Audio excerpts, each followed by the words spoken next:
Hey guys, welcome back to the channel. I'm Adam, and in today's episode we have a brand new Vauxhall to show you. Ollie's over here. What are we going to do today, Ollie? Well, in today's episode I'm going to tell you why the Corsa Electric, is the best first car you should be getting in 2025. I'm going to give you all the reasons why, take it on an honest UK road test, and talk about real world range too. If that sounds good, then keep on watching. Just to let you guys know, we release an episode every single Friday. Next week, we check out the Cupra Terramar, so make sure you hit that subscribe button so you don't miss an episode. The Corsa is a true icon. It's been on the road since 1982 as the Opel Corsa, 4 decades going strong. It went electric in 2019, proving legends can evolve. Now in its 6th generation, and in 2024, it had a fresh facelift, keeping it sharp, smart, and ready for the future. Let's talk about sales. Now, the Corsa is Europe's ever popular hatch. Since 1982, over 15 million units have been sold worldwide. In Q1 this year, 2025, European registrations have surged by 18%, showing that it's got strong demand ahead of its 2024 facelift. It's dominated Germany's small car charts for 4 years in a row. It's led UK Super Mini sales in 2021, and it continues to hold top spots across all the key markets from Greece to the Netherlands. Okay, let's talk about some of the stats and what Corsa electric car I am in. So this is the Ultima. It's a 51 kilowatt hour battery. The old one, the smaller one, is a 50 kilowatt hour battery. Now the 50 kilowatt hour battery gets 221 miles of range. This one gets 248 miles of range, and because of the improved sales and the introduction of a heat pump, they've squeezed out about 27 miles of range more than the older battery. We are looking at 8.2 seconds 0 to 60, and we will try that out later on 0 to 62 miles per hour. So it's got a little bit of poke, I think. And then also it's got 156 PS. On this one, you can actually get a 136 PS, and I think that comes with the smaller battery. And then they offer these as a 1.2 petrol and a mild hybrid as well. What we're going to do now is, though, we're going to carry on with our little driving journey. We'll talk about real world range later on, because that is an interesting topic with this electric car. And I'm going to give you some reasons as to why it's the best first car you should be looking at in 2025. I've got to say, visibility is great. For a small car, you know what to expect. You are going to have sort of small windows around you, like the rear window is pretty small, but after a while you can see everything. I've got some good headspace. It's not electric seats, it's on runners. You have to pull a lever and slide yourself forward, and there's a dial for the back part of the chair. This Ultimate trim does have electric lumbar though, with an electric massage lumbar button, which you can put on. I don't think you need it though, it's extra money. It's the most expensive trim. But back to the visibility, I can see the bonnet, I can position myself up, and I can get those great reference points, especially for those first time people that have passed their test, or a small family that suffer with confidence in bigger cars. This small car and its proportions are going to do you well. So it's really easy to place the car on the road. And so far, even though the A-pillars seem quite big and chunky, they haven't been a problem for me coming out of junctions all week. Visibility has been absolutely great. Quick pause on the video just to share with you some of our latest links. We've got some exclusive members content for you, so we're going to bring brand new lease deals and some car news for you, and some exclusive shorts as well. We've also got a brand new Patreon, so if you want your name featured in our videos, please sign up and follow the link in the description, as well as some brand new merch. We've got some cool designs I want you to check out and let us know what you think. Okay, so let me just walk you around this Corsa E so we can check out the design and what it looks like, and I want to hear what your thoughts are as well in the comments, because, you know, the Corsa's been around for a long time. Let's start with the front. Ollie, what do you think? I think it's really good. So we got a facelift in 2024, and what I really like is this is called the visor that they've dropped in. We've seen it on the Mocha. The Corsa is the last one to get it. It's where they hide all of their ADAS systems and sensors. And the old Corsa E, it was kind of segmented. I like how it brings in the headlights. It looks much more modern, and in this Ultimate trim, this is blacked out. In the design trim, it's the only one where this is chrome. Now, Adam, don't you think it looks a little bit more clean and complete? It does look, definitely, you said it looked a bit more modern, and I do agree. I think the front of this car is very non-offensive. It is quite modern, but I don't think there's anything to dislike about the front, which is quite good. You'll have to let us know your thoughts in the comments. You've got these sort of arrows on the side, obviously where some companies have vents and stuff for the wheels, but obviously you don't really need it with this. Nah. So these wheels are very standard, aren't they? They look quite small. So these are the 17. It's nice that they're black. It's nice that they're black in this colour. So this is the Ultimate trim. These are 17 inches. If you go for the design trim, they're 16. Again, if you go 16, it's going to be a little bit more comfortable, bigger sidewall. I quite like the two-tone with this car. This is cool. So on the GS and the Ultimate, you get a black roof, which just makes it a little bit sporty. Again, the black pillars, there's no chrome. The only chrome is the caps on the wheels. Now, I would like to get rid of that. I think because of the black badges in the front and back. Get rid of the Vauxhall logos. Get rid of it. Have those proud. Get rid of it. Don't get rid of it. Right, all you have got is a massive Vauxhall badge on the back, so you can really tell your friends. Yeah, and again, because it's blacked out, it's subtle. The Vauxhall badge itself with the Griffin can look pretty busy when you've got a bit of a background and it's chromed, but this actually works really well. And it's got a little button under there. You give it a little tickle, she opens up for you. You know it's the E. Like we said, I don't know if you've said this part in the video yet, but there is a petrol and a hybrid version as well. The E has this little E to let you know it's electric. Electric. But overall, the back is fairly good. I do quite like the new refresh. The design of it is quite nice. I think a lot of people are going to like the design of this car. So you have to let us know what you think about it in the comments. Also a fin. Shark fin in there, and inside, so that's new, inside there's little shark references as well, which I've seen, which is, I'll show you on the camera. Okay. So this is the shark I was on about. Can someone tell me why that shark is there? Let's talk about boot space then with the Corsa Electric. Only 267 litres of boot space because it is the electric version. The other petrol and hybrid ones do get a bigger boot, but if you do need more space, just knock those back seats down. There's no actual cubbies either side. If you lift this up, you can see you've got a tiny little bit cubby there, but it's got some bits in there already. But you'll have to let me know. Is 267 litres of boot space big enough for you? One reason why it's incredibly good for a first time person that's just passed their test is the tech you get. You've got enough tech in here to make you feel like you're in a modern car, and it ticks the gadget geek in you. You've got your 10-inch infotainment screen. You've got this energy monitor that I've got on now where you can look at statistics. It shows you, look at that, 5.1 miles per kilowatt hour it's doing at the moment. That's very efficient. And also you've got your DigiDash as well, which you can customize on your Stork. The camera quality is exceptional. However, under the GS trim level, you won't get it. But I think, again, you don't need it. And I'll talk about what the best trim level is to get later on. But the tech you get with this car is brilliant for someone looking for their first car. A main reason is that it drives really well. It's so smooth. I would say this has been designed for comfort over fun and playfulness. It's comfy, it's smooth, the steering is so light, but it's so easy to drive. And because of its proportions, it's so easy to place on the road. And because of that low center of gravity, because the batteries are underneath the floor, the corners, you stay really nice and flat. And it's really well composed. Unless you're going extremely fast, which you shouldn't be doing if you've just passed your test, then you won't feel any body roll at all. But it just feels like it's got plenty of grip. Hell's Angels! Hell's Angels on motorbikes, they're coming to get me. It's all right, we're in a Corsa, we're safe. But you will not feel that roll. It's just so easy to drive. And I think that's what people need. They need a car they can trust. This car is predictable. So with the steering, even slightly off center, you can feel the car start to move. Now it is quite light. You can change the mode. You've got your drive mode down here. And you don't even have to look. You've got sport. Then you have to wait for a bit and it will change. Now it gives me that full 156 PS, and we'll do a little bit of an animated drive later on some B roads, and that just stiffens up the wheel just a tad. Still not enough. Like, you don't get a load of feedback through the wheel, and you don't need it in this car. And then you've got normal and eco. At the moment, I'm just putting it in eco because I want to try and save the range. We're looking at 248 miles in this 51 kilowatt hour battery, but my reason is really easy to drive, smooth, comfortable too. Some of the minor potholes and cracks soaks it up really well, no issues. When you're on a bit of a bad B road that we have here in the UK, and there's some bigger potholes, yeah, you are going to feel those, but overall, really comfortable. Okay, a couple of negatives. The infotainment is a little bit hard to get to grips with at the beginning, and it is a bit laggy, so it might not be for everyone. And the price is still pretty expensive. The cheapest electric version's around $28,900 in the Yes trim. There's 4 trim levels: the Yes trim, the Design, the GS, and the Ultimate, which this is. And this one is £31,900. So it's quite expensive. And if you look for a PCP, the cheapest PCP on the electric Corsa, I was looking at the Design trim, which is probably one I wouldn't go for, and that was £475 a month. That's ridiculous.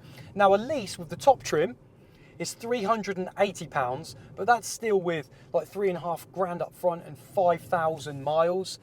So leasing is still quite a lot of money, and the PCP is just too much. Okay, let's talk about some of its competition then. You could have the Vauxhall Corsa Electric starting from £28,900, or the MG4, £26,995, the Peugeot E208, £28,000, the VW ID3, £30,860, or the BYD Dolphin, £30,205. Let me know in the comments which one you would take. Because it's not a dedicated EV platform, you don't get a frunk because it shares the platform with a hybrid and a petrol version.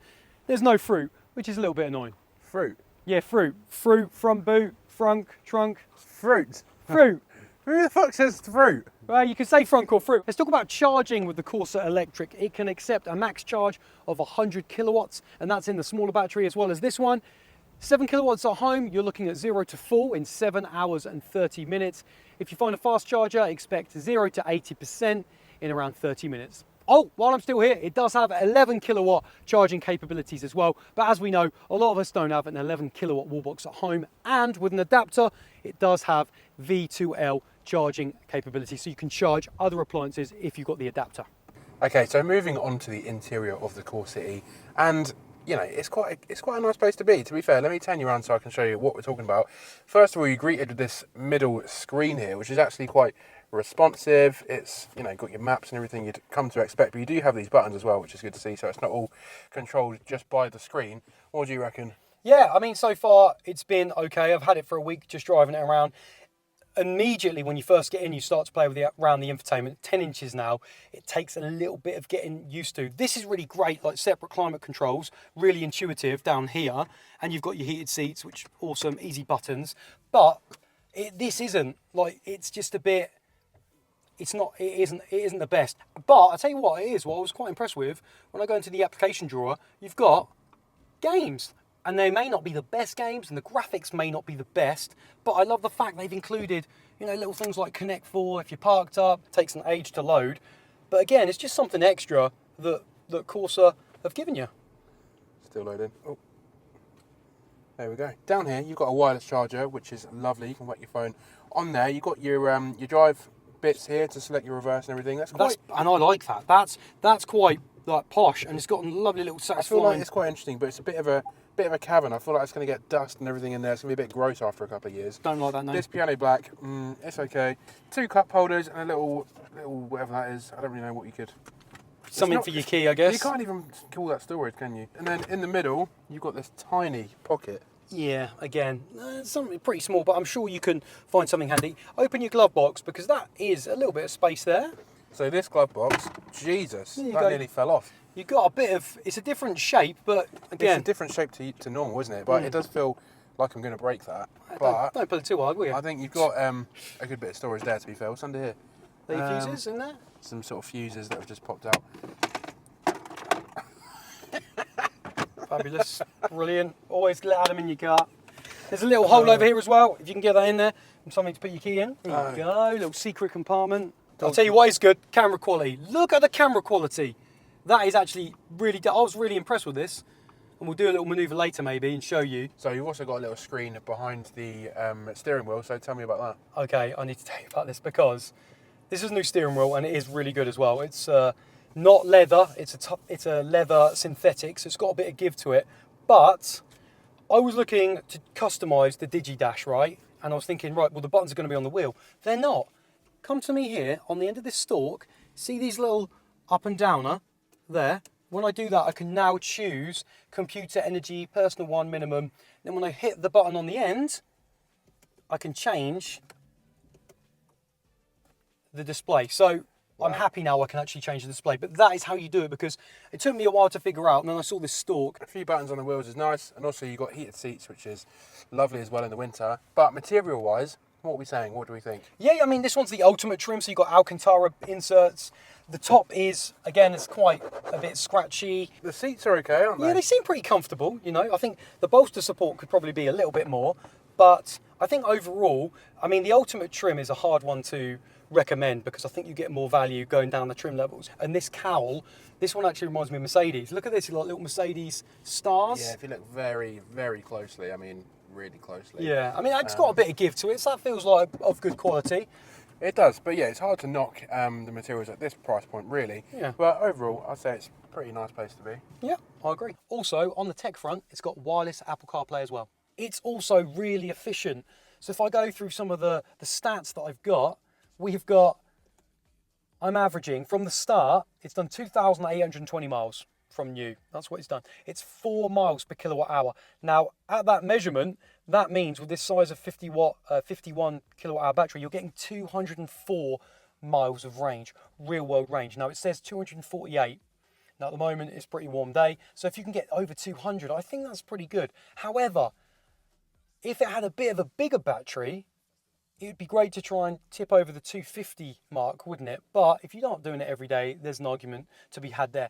Let's have a little look at what I'm averaging today from driving it and doing a film day. I've actually got 4.4 miles of kilowatt hour that I'm averaging, which is brilliant, which it shows that this is an efficient car. If you're getting, 4 and up, I would say it's a good argument for saying you're in an efficient electric car. It's just annoying that obviously the battery isn't too big, but again, bigger battery might affect the balance of the car and so forth. But with new technology coming in, it would be good to just push over that 250 miles total. But there you go. Let me know what you've been averaging. Maybe you're a Corsa Electric owner. Let me know what miles per kilowatt hour you've been getting in the comments. Now, what's important is, what is it like in the back of a Corsa Electric? I want to know about comfort levels. Adam's in the back. Talk to me, Adam. Okay, so just to give you an overview and let you know what it's like in the back, I feel like it is quite a small car. Obviously, it's a Corsa, it's expected, but it does feel fairly cramped. I think you've probably got enough room for maybe 2 adults in here. But let me show you my knee room. So this is my knee room. It's okay. I would say it's fairly good with the shape of these seats. It gives you a little bit more than you would maybe normally, but that's pretty good. Headroom, I'd say fairly limited. If you're like fairly tall, you're probably going to struggle to fit in here. And also, this is the pillar of the door, and my head is bashing against it, and I do feel like I'm sort of resting on the door a little bit. It is quite a small car, obviously. What do you expect? But in here, you've got 2 USB-Cs, which is decent, and actually the materials are quite nice. I wouldn't have any complaints sitting in here for a decent journey. Maybe not a super long drive, but the windows are fairly small, but you do have a fairly good visibility of the front and the front cabin. So yeah, no real complaints there. But suspension wise, I would say it's quite well damped, but you do still feel some of the lumps and bumps in the road. Now, I do want to talk about the Regen in this electric car, because a lot of the brands, they give you flappy paddles so you can customize your Regen. In this, it's super easy. You've just got a B mode down here. You put that on, and then when you lift off, it harvests back into your battery. And you know what? It's not harsh at all. And when you lift off, it doesn't actually bring you to a complete stop. You'll still kind of tickle along doing 3 miles per hour, 4 miles per hour. But you just press B on down here in your center console by your gear selector. I'll be honest, I've just left it on B along the motorways, A roads, because I've just thought it's not even that harsh as to other cars out there with the Regen. But just letting you know, you don't have to worry about Regen paddles. Obviously, having that customization does help, so you can just choose what you like. But the B mode is there, so you do get some Regen. It is super quiet. That is a quality you need in a car when you've just passed your test, or whether you're someone that gets a bit stressed out quite quickly. It's so quiet at these lower speeds. Every now and again you might hear the whine of the electric motor, but I don't mind that. I want to know it's working for me. And I think it's just such a peaceful car. When you're going a little bit faster on the A roads and the motorway, you are going to experience a little bit more noise. But overall, tyre noise, wind noise, just noise in general is really well muted in the car. And it's so relaxing and just a really comfortable place to be. This car can be very affordable, however, and this is the best way to get one of these. A used one, only by 1 year. I've done some research online. You can get a 2024. I saw a design trim that had done 1,770 miles, and that was going for £15,995. Not too bad. However, this was the best find, the GS trim, and I think the GS trim is the best one to go for. It's the sporty elements, black on the A-pillars, black on the roof. You've got your heated seats and good camera. And guess what? I found the GS trim with 13,600 miles, and it was going for £11,000. You can get a 2024 GS trim, £11,000. For me, that is the best way into a Vauxhall Corsa Electric. Let me know what trim level you think, and let me know if you think used is the best way into one. It's also really easy to do a turn in the road. Corsa Vauxhall say it can do 10.8 meters turning circle, and I'm going to show you. So, when you've just passed your test, you want to be in a car that you can easily turn around in the road. You might find yourself going down an alley you didn't want to be around, and you go, oh no, I need to turn around quick. There you go, that's one move. All the way back, and I'm already good to go. I mean, look at that. That is so easy. So great turning circle, get you out of any sort of situation you get yourself in, to turn around and go back the other way. It's got enough performance for anyone getting their first car. Literally, you can put it into sport mode and it's got a good little bit of poke, 156 PS. I think this is more than enough what you need on these roads, and you can have a good little bit of fun with it. You can have some playfulness, some spirited drives, and it just, like I said earlier, it's just a great little car. It stays composed. It's got more than enough performance, and that mid-torque is brilliant. So if you have a little bit of confidence and you want to make an overtake, you can do that from around 20, 25 miles per hour or whatever. You might be able to just indicate, make you move, plant your foot, and you can feel the motor, and it's going to help you out. And the car just gives you so much confidence. I think it's got, you know, a little bit of everything. You could even argue that maybe if it's your first car, you could get the 136 PS with the smaller battery. And I actually quite like this one because I think it's nice to have that extra bit of power. But we're on a B road right now, we're having a bit of fun, and every now and again, I'm in sport mode at the moment, so just be aware that it's going to deplete your battery a little bit more, but it is going to put a smile on your face. And it's got good grip, Love that. Went around the corner with ease. So there you go. If you're worried about, oh, it might not have enough performance for me, it has, trust me. Right, so that's been our episode on this Corsa E. And what do we think about it? Are we going to recommend it? Definitely to those first-time buyers out there. It's a great little option and a sort of a super mini. Ollie, what do you think? You having one? Small families. Am I having one? If it was my first car, I would have one. First car buyers, like Adam said, small families, this is a great option, and especially at those trim levels I spoke to you about and the used versions that are only a year old and you can pick them up for £11,000. Get out there, have a little look online, see what you can get. Let us know what you think about the Corsa Electric down in the comments. As always, throw us a like if you like the episode, get a sub to Car Chat TV, and we'll see you on the next one. If you've made it this far, thank you ever so much for watching. I've just popped up 2 more videos on your screen that you also may like. If you do watch one, let me know what you think.